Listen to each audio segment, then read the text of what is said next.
بسم اللہ الرحمن الرحیم۔ السلام علیکم ورحمۃ اللہ وبرکاتہ۔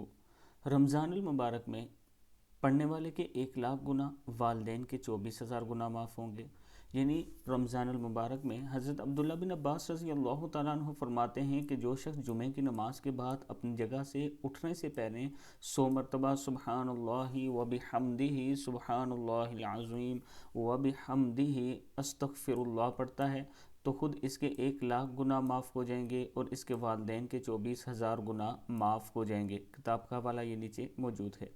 پھر پڑھ لیں جمعے کے دن 100 مرتبہ جب آپ جمعے کی نماز پڑھ لیں تو سبحان اللہ وبحمدہ سبحان اللہ العظیم وبحمدہ استغفر اللہ پڑھ لیا کریں۔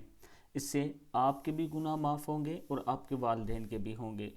اللہ تعالیٰ ہم سب کو اس پر عمل کرنے کی توفیق دے۔ اس کے ساتھ میں اپنے دوستوں کے ساتھ شیئر کرنا چاہتا ہوں کہ اگر آپ راولپنڈی اور اسلام آباد میں سستے اور انسٹالمنٹ پر قسطوں پر اپنے پلاٹ لینا چاہتے ہیں تو یہ میرا واٹس ایپ نمبر ہے، آپ مجھ سے رابطہ کریں، انشاءاللہ ہم آپ کے اعتماد پر پورا اتریں گے۔ السلام علیکم ورحمۃ اللہ وبرکاتہ۔